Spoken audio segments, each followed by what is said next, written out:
Alhamdulillah rabbil alamin. Amri wahlul 'uqdatam min lisani yafqahu qawli wasaddid lisani wahdi bihi qalbi bijahin nabi wal ali. Allahumma 'allimna ma yanfa'una wanfa'na bima 'allamtana warzuqna ilman wa 'amalan wa fiqhan fid din. Amin ya rabbal alamin. Alhamdulillah. Hadirin yang dimuliakan juga dirahmati oleh Allah Subhanahu wa taala. Kita bersyukur kepada Allah Subhanahu wa taala pada malam hari ini kita dipertemukan kembali oleh Allah Subhanahu wa taala di dalam agenda yang insyaallah kita bisa mendapatkan ridhanya Allah Subhanahu wa taala.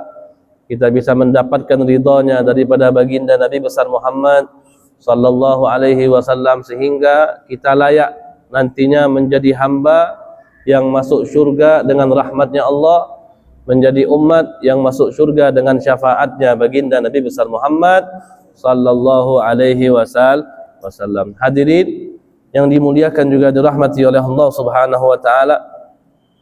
Kita melanjutkan pelajaran kita di 3 minggu yang lalu, yang mana sekarang ini kita sudah di dalam kajian tentang kewajiban kita sebagai hamba Allah, yang mana kita diwajibkan untuk mengetahui daripada sifat-sifat wajib yang melekat pada anbiya dan rusul Allah Subhanahu wa taala.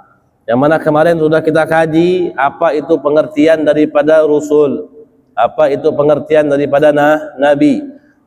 Yang mana rasul itu adalah insan, manusia, hurrun, merdeka, zakarun, laki-laki, balighun, yang usianya sudah baligh, fatinun, yang cerdas, auhallah ilaihi bisyar'in, yang mana Allah Subhanahu wa taala memberikan wahyu kepada dia bisyar'in dengan sebuah syariat, wa umira bitablighihi lil ibad, dan Rasul tersebut diperintahkan oleh Allah untuk menyampaikan daripada syariat tersebut kepada hamba-hamba Allah yang lain.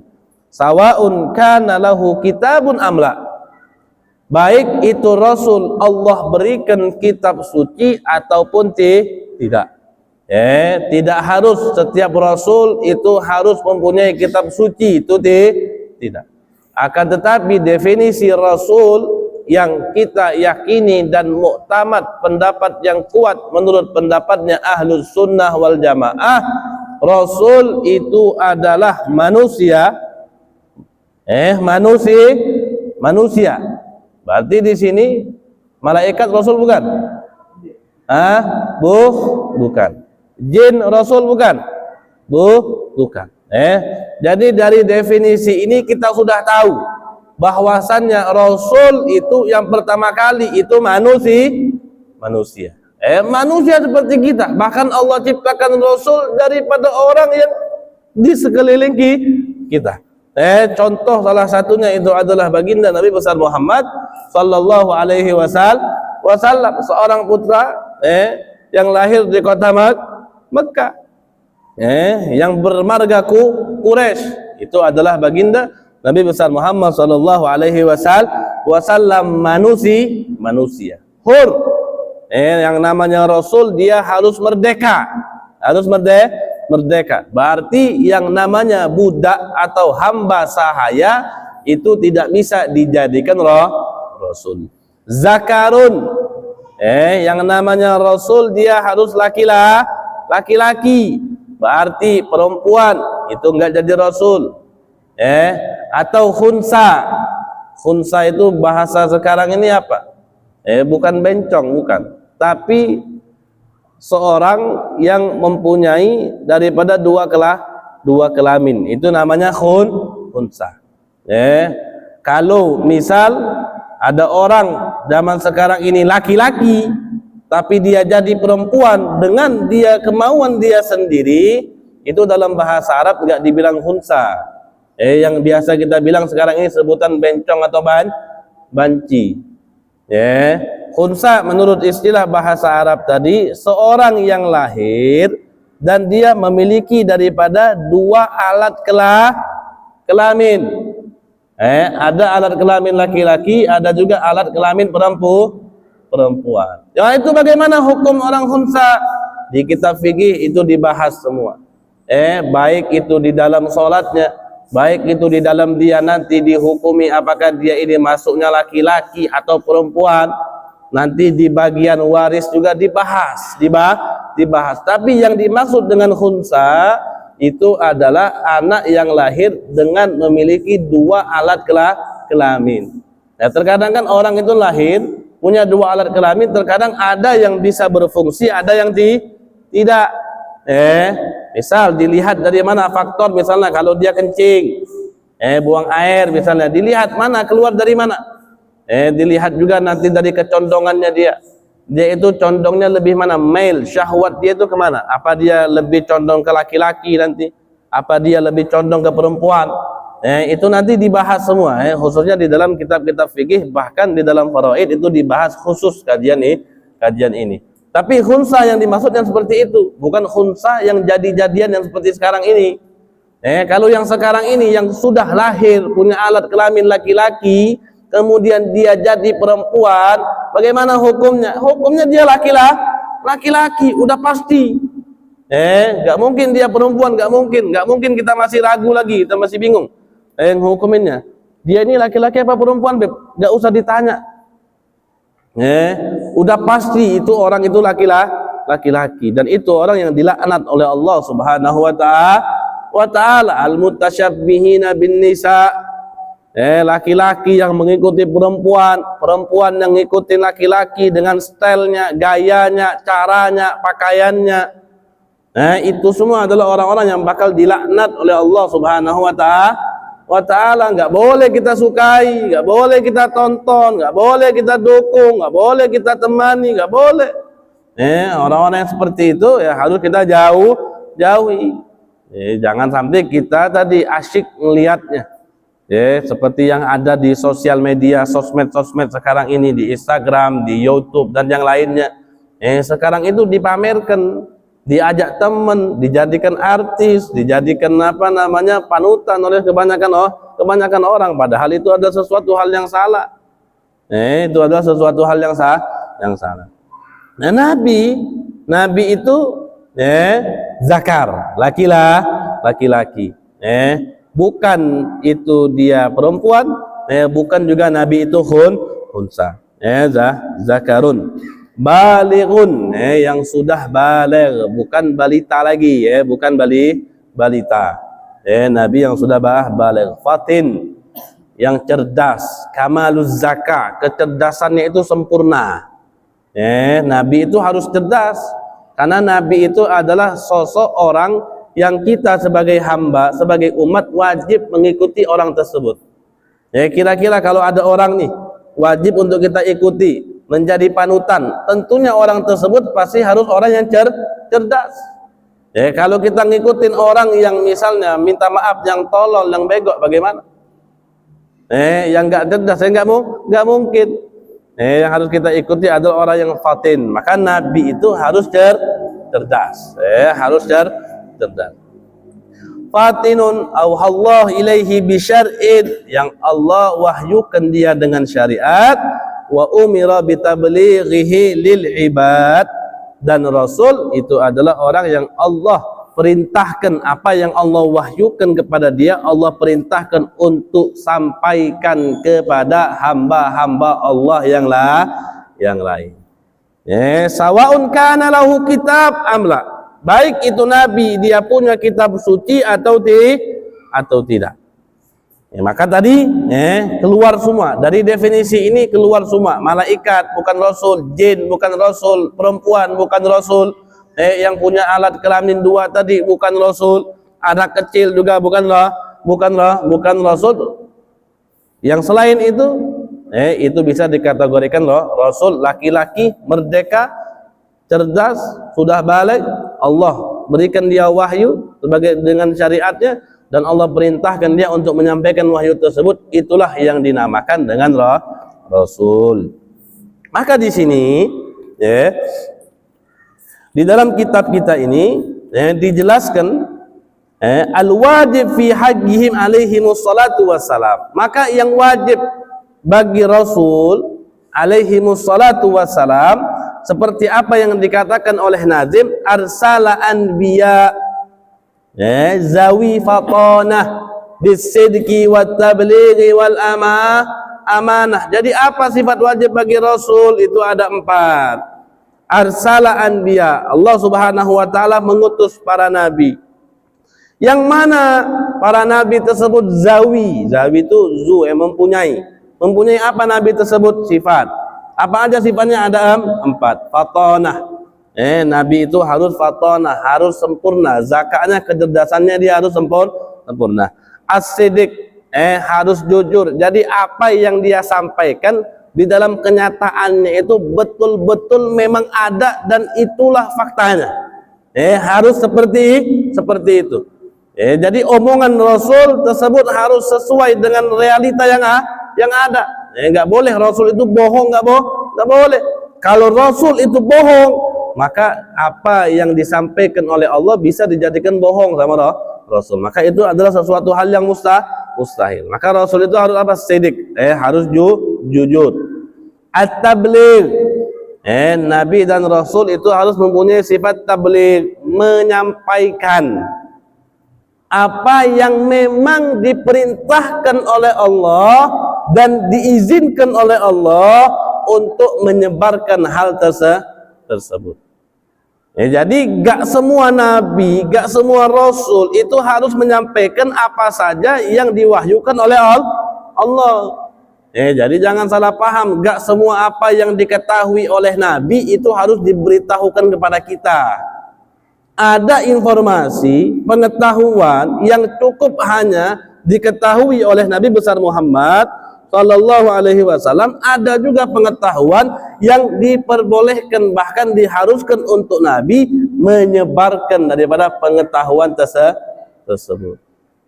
Contoh misal ada ilmu yang tidak harus diketahui, asrar Allah, daripada rahasia-rahasia Allah dan perkara-perkara akhirat yang memang kita tidak wajib untuk tahu.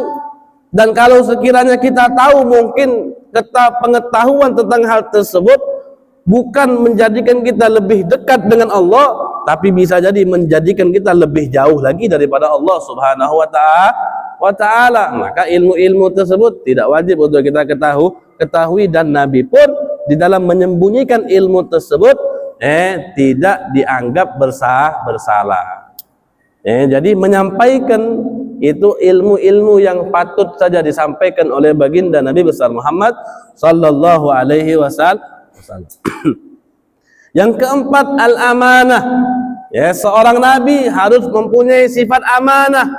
Yang mana sifat amanah ini adalah bagi nabi yang mana dia tidak boleh melanggar apa saja yang sudah diperintahkan oleh Allah dan juga dilarang oleh Allah. Walaupun perkara tersebut adalah perkara yang makruh.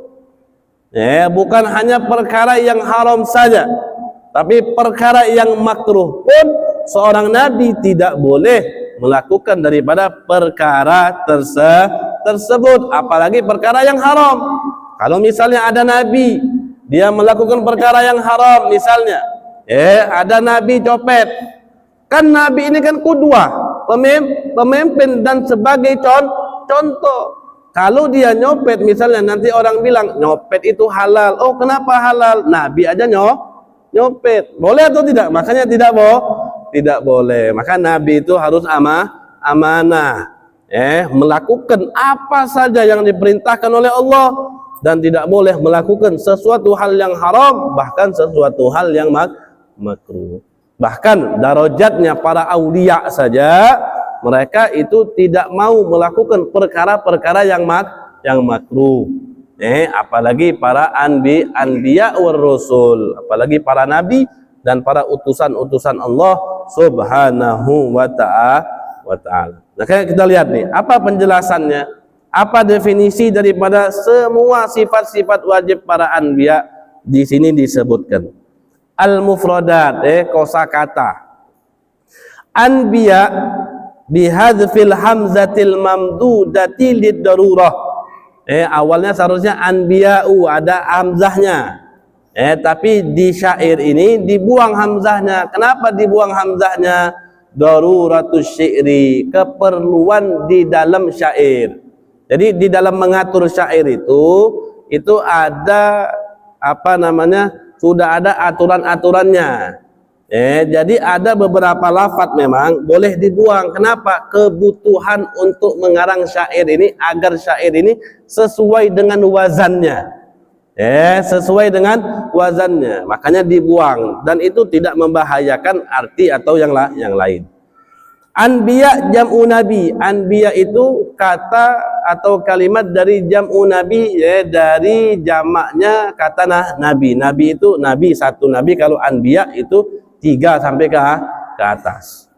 Waqad taqaddama ta'rifuh. Definisinya sudah lampau. Ini pernah kita bahas. Al-fatana. Sekarang kita mempelajari sifat fatana. Apa itu sifat fatana? Fatana itu adalah kamaluz zaka, kesempurnaan kecerdasannya. Kecerdasannya itu sempurna. Wahiddatul akli, akalnya itu tajam.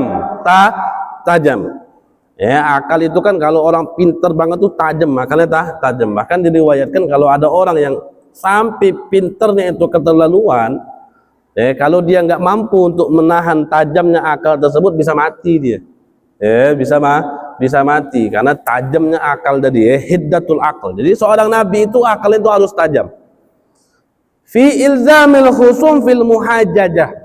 Kenapa nabi itu harus kecerdasannya sempurna, akalnya itu tajam? Kenapa? Karena seorang nabi dia mempunyai tugas fi ilzamil khusum, di dalam menundukkan orang yang berdebat kepada nabi. Karena setiap nabi ketika Allah utus, rasul ketika Allah utus kepada satu kaum, kan tidak semua orang yang dengar ucapan nabi itu semuanya beriman. Bahkan Nabi besar Muhammad sallallahu alaihi wasallam, orang yang pertama kali memusuhi nabi itu adalah pamannya sendiri, Abu Lahab. Yang pertama kali menentang daripada dakwahnya nabi, yang tidak suka dengan dakwahnya nabi, padahal dia termasuk orang yang paling suka, paling cinta, paling senang dengar kabar kelahirannya baginda Nabi besar Muhammad sallallahu alaihi wasallam. Dan penduduk Quraisy yang lain, petingginya Abu Jahal, Abu Sufyan, Utsbah ibnu Rabi'ah, Umayyah ibnu Khalaf, itu adalah petinggi, Walid ibnu Mughirah, petinggi kafir Quraisy yang hidup bersama Nabi, yang tidak mensupport atau tidak beriman dengan apa yang disampaikan oleh baginda Nabi besar Muhammad sallallahu alaihi wasallam, dan mereka semua meminta bukti kepada baginda Nabi besar Muhammad apa yang telah disampaikan oleh Nabi itu mana buktinya. Pastikan orang berdebat seperti itu. Maka seorang nabi tadi dia harus cerdas, akalnya harus tajam, agar dia bisa menundukkan orang-orang yang berdebat dengan Nabi, khususnya Nabi dan Nabi besar Muhammad sallallahu alaihi wasallam. Wa ibtali da'awihimul batilah. Dan seorang nabi juga harus pintar agar seorang nabi tersebut bisa membatalkan daripada argumen-argumen daripada orang-orang yang tidak beriman kepada nabi. Ya, enggak usah nabi, kita saja misalnya di dalam membawa orang ke jalannya Allah, ingin membuka hatinya untuk lebih dekat dengan Allah, untuk lebih membuka hatinya untuk dia tahu mana yang benar dan mana yang salah saja, kita di situ harus mempunyai kecerdasan dan ketajaman akal agar kita bisa menundukkan argumen-argumen yang mereka pakai. Pasti mereka bilang ajaran kami benar. Oh, kok bisa ajaran kalian benar? Oh, karena kami gini, dalilnya seperti ini, argumennya seperti ini. Belum dia bawa mungkin kata ustadz dia, kata ustadz ini, kata ustadz ini. Seperti itu. Maka kita harus cerdas. As-sidq, ini yang pertama. Jadi sifat yang pertama itu adalah apa? Al-fatana. Jadi seorang nabi itu harus cerdas. Kemudian yang kedua itu adalah as-sidq. As-sidqu. Seorang nabi itu harus jujur. Nah, maksud daripada jujur di sini apa? Mutabaqatu khabarihim lil waqi'. Jadi kabar yang disampaikan oleh nabi itu memang sesuai dengan realita kenyataan yang ada. Harus seperti itu.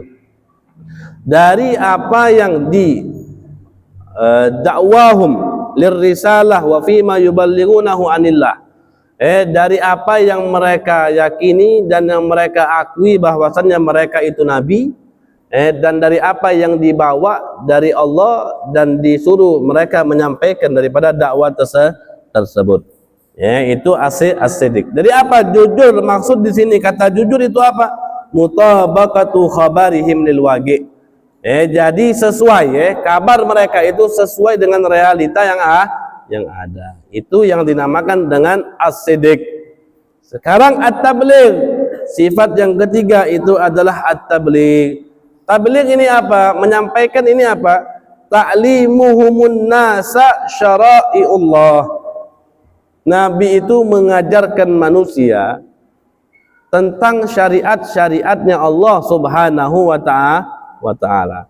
Dari apa yang mereka dapatkan wahyu daripada Allah, baik itu daripada ilmunya, baik itu untuk menegaskan tentang syariat-syariat yang baru, maka tugasnya seorang nabi wajib bagi mereka untuk menyampaikan apa yang mereka dapatkan dari Allah Subhanahu wa ta'ala.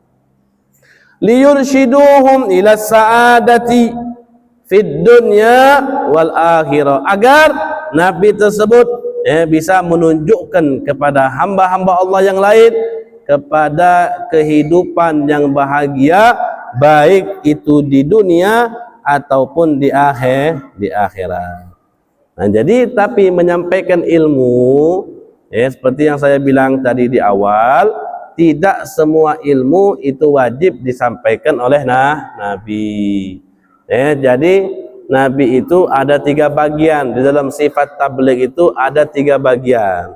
Seperti disebutkan dalam kitab ana ini, ma umiru bitablighihi, ma umiru bikitmanihi, ma khuyyiru fi. Jadi ada ilmu, ketika Allah berikan wahyu kepada nabi ada ilmu, dan di dalam tabligh menyampaikan ilmu tersebut ada 3 bagian. Ada ilmu yang diperintahkan oleh Allah, memang nabi tersebut untuk menyampaikan ilmu itu harus. Ilmu yang memang harus disampaikan. Yang kedua, ada ilmu yang memang harus disembunyikan, tidak boleh disampaikan. Yang ketiga, ada ilmu yang Allah suruh pilih, itu nabi. Boleh kalian mau sampaikan, boleh. Kalian mau tidak sampaikan juga boleh. Jadi ada 3. Ada 3. Ketika nabi itu mendapatkan wahyu dari Allah, yang pertama harus disampaikan, bagian yang pertama. Bagian yang kedua harus disimpan, nggak boleh disampaikan. Bagian yang ketiga, di situ nabi disuruh pilih, mau disampaikan boleh, mau tidak disampaikan juga boleh. Nah, begitupun juga kita nanti ketika kita belajar dengan guru-guru kita, khususnya misalnya anak-anak yang memang belajar di pondok pesantren, atau dia duduk dengan satu guru bertahun-tahun lamanya, dia belajar beberapa kitab, dia belajar beberapa ilmu, yang mana ilmu tersebut tentunya nyambung sampai kepada baginda Nabi besar Muhammad sallallahu alaihi wasallam, maka nanti pasti orang yang belajarnya tahun-tahunan, nanti dia pasti tahu ada ilmu yang dia dapatkan dari gurunya ini, ilmu yang boleh dia sampaikan ke halayak ramai, ada juga ilmu yang tidak boleh dia sampaikan ke halayak ramai, dan itu dipraktekkan oleh sahabat Nabi sallallahu alaihi wasallam, seperti Abu Hurairah, yang mana Abu Hurairah beliau mengatakan, saya ini punya ilmu dari Nabi ibaratnya 2 botol aqua, ini ilmu saya dari Nabi, tapi 1 botol aqua saja yang saya sampaikan kepada kalian, tapi 1 botol lagi saya simpan, karena 1 botol yang terakhir ini kalau saya sampaikan kepada kalian, kalian bisa bilang, oh saya ini sahir, penyihir, oh saya ini dukun, oh saya ini ilmunya nggak jelas dan yang lainnya, paham ya? Ya, seperti itu. Jadi ilmunya dia simpen, yang satunya dia simpen, yang satunya dia sebarkan. Yang keempat, daripada sifat wajib bagi para anbiya itu adalah al-amanah. Apa maksud daripada amanah ini? Ismatuhum zahiran wa batinan minat talabbus bimanhiyin anhu walau nahyu karahatin. Mereka menjaga diri mereka secara zahir dan secara batin untuk tidak tergelincir di dalam melakukan perkara-perkara yang dilarang oleh Allah, walaupun perkara tersebut adalah perkara yang makruh. Dijaga, Nabi itu dijaga zahir dan batin. Zahir dan batin. Dan kita meyakini itu secara zahir dan batin, dan secara akidah kita juga kita meyakini Nabi besar Muhammad sallallahu alaihi wasallam itu maksum, dijaga oleh Allah. Tidak ada sama sekali hal yang dilakukan oleh Nabi kecuali hal tersebut diridhoi oleh Allah Subhanahu wa ta'ala. Walaupun ada sebagian, misalnya perkhilafan, perbedaan pendapat antara ulama, misalnya di dalam perkara-perkara yang duniawi, perkara-perkara yang memang Nabi di dalam perkara tersebut kurang mahir. Ada satu misalnya di dalam peperangan Badar. Ada contohnya dalam peperangan Badar, di situ Nabi meminta pendapat kepada salah satu sahabat bagaimana tempat yang baik untuk kita duduki. Ada sebagian yang mengatakan di dalam perkara dunia Nabi itu salah, nggak masalah, nggak apa-apa. Tapi pendapat kita yang muktamad bahwasannya hal itu bukan kesalahan atau bukan kekurangan daripada baginda Nabi besar Muhammad sallallahu alaihi wasallam. Nabi di situ cuma pengen ngajarkan saja bahwasannya di setiap perkara itu bagus kita untuk bermusyawarah. Kata Nabi, wa amruhum syura bainahum. Perkara itu adalah musyawarah di antara kalian. Perkara-perkara itu kalau kita pengen baik, kalau kita pengen bagus, jangan kita putuskan perkara itu sendiri, putuskanlah perkara itu beramai-ramai dengan hati yang lapang dada, dan kita cari mana yang paling aslah, mana yang paling benar, mana yang paling manfaat, mana yang solusinya yang paling membawa kemaslahatan bagi rakyat sekitar. Kan seperti itu. Nabi mengajarkan hal seperti ini. Bahkan setelah Nabi pun semua para sahabat itu menjalankan hal-hal yang seperti itu. Di zaman Sayyidina Abu Bakar itu ada sahabat-sahabat yang ada dewan syuranya, tempat musyawarahnya mereka. Di zaman Sayyidina Umar pun seperti itu, zaman Sayyidina Utsman pun seperti itu, zaman Sayyidina Ali pun seperti itu. Tidaklah mereka memutuskan perkara kecuali mereka bermusyawarah, karena itulah yang diajarkan oleh baginda Nabi besar Muhammad sallallahu alaihi wasallam. Asy-syarhu, syarahnya dari bait yang kita baca tadi, dari sifat-sifat wajib pengertiannya yang kita baca tadi, di sini penjabarannya. Yajibu ala kulli mukallafin, diwajibkan bagi setiap mukallaf, an ya'taqida, untuk mereka meyakini. Apa yang harus mereka yakini? Anna lillahi ta'ala anbiya wa mursalun, bahwasannya Allah subhanahu wa ta'ala memiliki para nabi, Allah juga memiliki para rasul. Itu yang wajib untuk kita yakini. Ketika kita sudah menjadi mukallaf. Orang Islam mukallaf dia dengan bulugh, dengan baligh. Alamatul bulugh itu banyak. Alamat orang baligh itu kan bisa dia dengan ihtilam, kalau laki-laki dia keluar sperma, baik itu di dalam mimpinya ataupun disengaja sama dia. Kalau dia keluar sperma, berarti dia sudah baligh. Kalau perempuan dengan haidnya, laki-laki yang perempuan dengan haidnya, haidnya perempuan itu paling minimal seorang perempuan itu bisa haid di usia 9 tahun. Tis'a sinin, qamariyah, takribiyah. 9 tahun dengan hitungan bulan Arab, bukan dengan hitungan bulan Masehi. Makanya kita itu kalau anak lahir catat bulan Arabnya catat, tahun Arabnya catat, bulan Indonesianya juga catat, tahunnya juga catat. Karena di sini nanti ada hukum yang berkaitan dengan itu nanti. Jadi perempuan itu haid paling minimal di usia berapa? 9 tahun dengan hitungan bulan Arab takribiyah. Takribiyah itu enggak harus 9 tahun pas. Tapi kalau 9 tahun kurang 10 hari mau sampai 9 tahun misalnya dia sudah haid, maka darah yang keluar itu dibilang darah haid. Tapi kalau misalnya 9 tahun perempuan haid kurang 1 bulan, kurang 2 minggu, atau kurang 16 hari lagi 9 tahun dia haid, dia keluar darah, apakah itu dibilang darah haid? Enggak dibilang darah haid, itu dibilang darah fasad. Ini kan kita harus ketahui itu semua. Mau kita seorang ibu, mau kita seorang perempuan, mau kita seorang bapak misalnya, perkara-perkara ini kan wajib kita ketahui.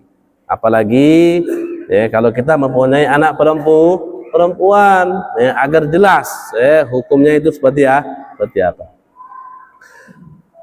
Yajib ala kulli mukallafin an ya'taqida anna lillahi ta'ala anbiya wa mursalun. Qala ta'ala amana ar-rasulu bima unzila ilaihi min rabbih wal mu'minun kullun amana billahi wa malaikatihi wa kutubihi wa rusulihi la nufarriqu baina ahadin min rusulihi wa qalu sami'na wa ata'na ghufranaka rabbana wa ilaikal masir. Amana ar-rasulu bima unzila ilaihi min rabbih wal mu'minun. Seorang rasul itu semuanya beriman dari apa yang Allah Subhanahu wa taala turunkan kepada mereka. Wal mu'minun, dan orang-orang mukmin juga beriman akan hal tersebut. Kullun amana billah wa malaikatihi wa kutubihi wa rusulih. Semua daripada mereka beriman kepada Allah, beriman kepada malaikat, beriman kepada kitab-kitabnya Allah, wa rusulih, dan rusul-rusulnya Allah, utusan-utusannya Allah. La nufarriqu baina ahadim min rusulih. Sama sekali kami tidak membedakan satu sama lain daripada rusul-rusul utusan-utusannya Allah Subhanahu wa ta'ala. Wa qalu sami'na wa ata'na. Mereka mengatakan sami'na wa ata'na, kami telah mendengar dan kami taat.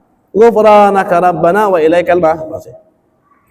Wa alaihi, ketika kita wajib bahwasannya Allah itu punya nabi, Allah itu punya rasul, maka kita juga wajib ma yajibu fi haqqihim wa ma yastahilu wa ma yajuz. Kita juga wajib mengetahui apa saja sifat wajib bagi rasul, apa saja sifat jaiz bagi rasul, apa saja sifat-sifat mustahil bagi rasul. Jadi apa tadi? Yang pertama kita wajib meyakini bahwasannya Allah Subhanahu wa ta'ala memiliki para anbiya, Allah Subhanahu wa ta'ala memiliki para rasul. Kita juga wajib meyakini sifat wajib bagi rasul, sifat mustahil bagi rasul, sifat jaiz bagi rasul dan anbiya Allah Subhanahu wa ta'ala. Fal wajib fi haqqihim arba'u sifat. Maka sifat wajib bagi para anbiya, bagi para rasul itu 4 sifat. Yang pertama adalah al-fatanah, wa dalilu ala zalik, bukti bahwasannya sifat fatanah itu adalah sifat wajib bagi rasul dan anbiya. Mana buktinya? Annahu law intafat anhumul fatanah lamma gadaru an yuqimu hujjatan alal khasmi wa huwa muhal. Karena kalau seorang nabi tidak memiliki daripada sifat fatanah, tidak memiliki daripada kecerdasan, maka seorang nabi tersebut tidak bakal mampu dia untuk mendirikan ataupun memberikan argumen-argumen kepada orang-orang yang membantah daripada dakwah Nabi tersebut. Yang orang enggak punya ilmu misalnya, orang bego, orang enggak cerdas, bagaimana dia bisa membantah omongan orang yang tidak menyetujui daripada dakwanya Nabi. Makanya Nabi itu harus cerdas.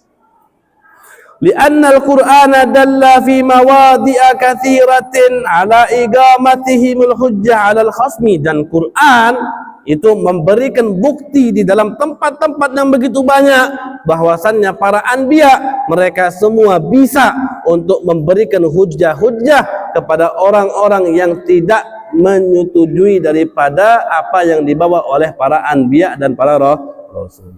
Salah satunya apa? Salah satunya firman Allah Subhanahu wa taala yang mana Allah katakan, "Wa tilka hujjatuna atainaha Ibrahim ala qaumi." Dan itu adalah hujjahnya kami, kata Allah, argumen-argumen kami, kata Allah, yang kami berikan kepada Ibrahim untuk dia menjawab daripada kaum-kaumnya yang tidak menyetujui daripada dakwahnya Nabi Ibrahim alaihi salam.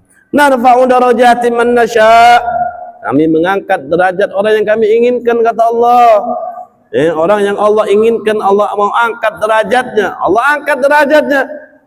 Begitupun sebaliknya, orang yang Allah pengen campakkan dia, Allah pengen hinakan dia, Allah pengen jadikan dia orang yang tidak disukai oleh Allah, pun Allah lakukan apa yang Allah inginkan. Inna rabbaka hakimun alim. Sesungguhnya Rabbaka Tuhanmu yaitu Allah Subhanahu wa taala hakim, maha bijaksana, alim, maha mengetahui. Dan juga Allah Subhanahu wa taala katakan, qalu ya Nuh qad jadaltana fa aksarta jidalana fa'tina bima ta'iduna in kunta minas sadiqin. Kaum-kaumnya Nabi Nuh itu mereka mengatakan, qad jadaltana fa aksarta jidalana. Oh wahai Nuh, kau itu telah berdebat dengan kami dengan perdebatan yang begitu panjang, kata kaumnya Nabi Nuh. Berdebat itu kan menandakan orang itu pintar. Kalau orang itu enggak pintar, enggak bakal bisa dia berdebat. Makanya kan kita kelihatan, misal dengan debat-debat yang ada seperti debat-debat capres, debat-debat misalnya ada bupati, wali kota, gubernur. Bagaimana kita bisa menilai orang yang pintar dan tidak? Kita lihat debatnya. Ada yang dia bawa itu berbobot, dengan bahasa yang singkat, padat, tapi mudah untuk dipahami dan maknanya begitu banyak. Ada orang yang ngomongnya panjang lebar, tapi muter-muter sana sini, orang dengarnya nggak paham. Artinya juga sedikit. Gitu kan? Maka di sini menandakan kaumnya Nabi Nuh mengatakan kepada Nabi Nuh alaihi salam, kita ini udah banyak berdebat. Fa'tina bima ta'iduna. Sudah enggak usah banyak berdebat, datangkan dari apa yang kau ancam untuk kami. In kunta minas shadiqin, kalau betul kau jujur, kata kaumnya Nabi Nuh alaihi salam. Wa qauluhu ta'ala, dan juga firman-Nya Allah, wajadilhum billati hiya ahsan. Allah Subhanahu wa taala sampaikan, kata Allah, jadilhum, debati mereka, tapi dengan sesuatu yang baik. Debati dengan perkara-perkara yang baik, dengan omongan yang lembut, dengan perilaku yang lembut. Dan di dalam salah satu ayat juga, ketika Allah Subhanahu wa taala memerintahkan Nabi Allah Musa dan Nabi Allah Harun alaihi salam untuk datang kepada Fir'aun, karena kata Allah, Fir'aun ini sudah ngelewatin batas, kata Allah. Dia ini sudah ngelewatin batas. Dia ini bukan ngerasa diri dia raja lagi, tapi dia ini udah ngerasa diri dia Tuhan.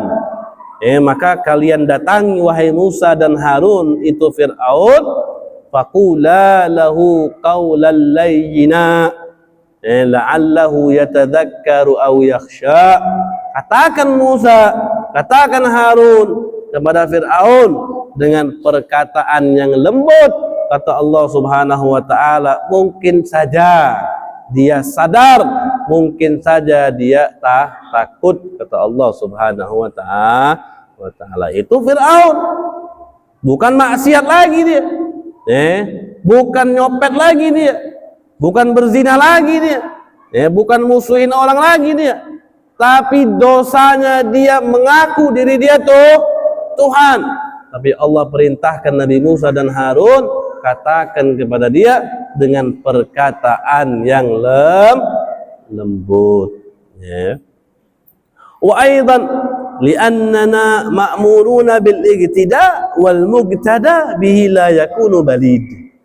Apa juga daripada argumen bahwasannya Nabi itu harus fatanah. Kita ini disuruh oleh Allah untuk mengikuti para anbiya, mengikuti para rasul. Dan orang yang diikuti tidak mungkin orang tersebut itu tidak cerdas. Orang yang diikuti harus orang yang cerdas. Itu dalil daripada sifat fatonah. Jadi kalau kita ada orang nanya, apa argumenmu, apa dalilmu, apa hujjahmu bahwasannya Nabi itu harus mempunyai sifat fatonah. Selain kita beberkan ayat-ayat Al-Quran, dan kita juga bilang kepada mereka bahwasannya Nabi itu adalah orang yang harus kita ikuti. Dan orang yang diikuti itu harus pintar. Gak boleh orang yang diikuti tersebut orangnya balid, bodoh. As-siddiq, yang kedua, sifat yang wajib bagi Nabi siddiq, jujur. Apa dalilnya bahwasanya Nabi tersebut harus jujur? Qauluhu ta'ala wa sadaqallahu wa rasuluh. Sadaqallah, benar apa yang dikatakan oleh Allah wa rasuluh dan utusan-utusan Allah. Wa qauluhu ta'ala wa sadaqal mursalun. Sadaqal mursalun. Wa qauluhu ta'ala wadhkur fil kitabi Ismail innahu kana sadiqal wa'di wa kana rasulan nabiyya. Ceritakan kepada mereka wahai Muhammad dalam Al-Qur'an ini tentang siapa? Tentang Nabi Allah Ismail. Kenapa Nabi Allah Ismail? Innahu kana sadiqal wa'di. Nabi Ismail itu benar, itu jujur di setiap apa yang dia janjikan. Wa kana rasulan nabiyya. Nabi Ismail itu adalah rasul juga sekaligus nabi. Wali'annahum law jaza alaihimul kadhib laladimal kadhibu fi khabarihi ta'ala wa huwa muhal. Dan hujjah ataupun argumen yang terakhir, kenapa? Kalau Nabi itu boleh bohong, maka bisa saja Nabi tersebut bohong dengan apa yang datang dari Allah Subhanahu wa ta'ala. Dan itu adalah sesuatu hal yang mustahil, tidak boleh terjadi. Maka Nabi tersebut harus siddiq, harus jujur, apa yang dikatakan sesuai dengan realita yang ada. Kemudian sifat yang ketiga apa? At-tabligh. Nabi tersebut harus tabligh, harus menyampaikan. Apa dalilnya? Apa argumennya? Apa buktinya? Allah Subhanahu wa taala katakan, ya ayyuhar rasul balligh ma unzila ilaika min rabbik wa illam taf'al fama ballaghta risalatah. Allah Subhanahu wa taala perintahkan kepada para rasul, wahai para rasul, balligh, sampaikan apa saja yang Allah turunkan kepadamu. Wa illam taf'al fama ballaghta risalatah. Kalau enggak kau lakukan maka kau tidak menyampaikan apa yang Allah Subhanahu wa taala perintahkan. Wa qauluhu ta'ala rusulan mubashshirina wa mundhirin li'alla yakuna lin-nasi 'ala Allahi hujjatun ba'da ar-rusul. Rusulan, Allah Subhanahu wa taala mempunyai para utusan-utusan yang mana tugas para utusan ini mubashsyirin, memberikan kabar gembira, wa munzirin, juga memberikan kabar-kabar yang tidak gembira. Li'alla yakuna linnasi 'ala Allahi hujjatun ba'da ar-rusul. Kenapa tugas Rasul itu memberikan kabar gembira, memberikan kabar tidak gembira? Agar orang yang hidup setelah Rasul ketika nanti mereka di hari kiamat kelak mereka tidak membawa hujah di depan Allah. Oh ya Allah, kenapa saya tidak sholat? Itu Nabi gak nyampaikan ya Allah. Jadi jangan sampai hal seperti itu terjadi. Makanya tugasnya Rasul memberikan kabar gembira dengan surganya Allah, memberikan kabar tidak gembira dengan nerakanya Allah Subhanahu wa ta'ala. Nah, orang yang memberikan kabar gembira tadi, yang memberikan kabar tidak gembira tadi, itu kan dia harus menyampaikan. Kalau dia tidak menyampaikan, bagaimana bisa? Ya, itu dalilnya, itu hujjahnya. Wala yatimmu tabsyir wal indar illa bitabligh. Dan tidak sempurna kabar gembira atau tidak gembira tersebut kalau tidak disampaikannya, enggak sempurna. Wali annahum law lam yuballighun nas asy-syara'i lakanu katimina laha wa hadha muhal. Karena para anbiya, kalau mereka tidak menyampaikan syariat kepada manusia, maka mereka menyembunyikan daripada syariat tersebut, dan itu mustahil. Li'annahu yalzam 'alal kitman khalal 'adzim. Karena kalau mereka menyembunyikan daripada syariat tersebut, maka ada bakal kekosongan yang sangat luar biasa. Berapa banyak nanti di hari kiamat kelak orang-orang yang memberikan hujahnya kepada Allah atas perilaku mereka, meninggalkan sholatnya, meninggalkan puasanya, meninggalkan zakatnya, meninggalkan hajinya, tidak berbakti kepada kedua orang tuanya, tidak sholat berjamaah di masjidnya, meninggalkan sholat Jumatnya, dan mereka katakan, ya Allah, kami tidak disampaikan oleh nabinya kami. Maka itu akan mendapatkan kekosongan ataupun kekacauan yang luar biasa. Makanya seorang nabi harus menyampaikan syariat yang diperintahkan oleh Allah Subhanahu wa taala untuk mereka sampaikan. Haitsu inna kullaman gassara fi syariah yakunu lahul udhr fi an yuhajja Allah taala wa yujadilhu bi da'wa adami tabligh wa qad nafallahu taala dzalika fil ayatis sabiqah. Sudah kita jelaskan tadi. Yang keempat, al-amanah, terakhir nih. Al-amanah. Apa dalilnya kita? Apa argumennya kita? Apa buktinya kita bahwasannya Nabi itu harus mempunyai sifat amanah? Inni lakum rasulun amin. Allah Subhanahu wa taala katakan inni lakum rasulun amin.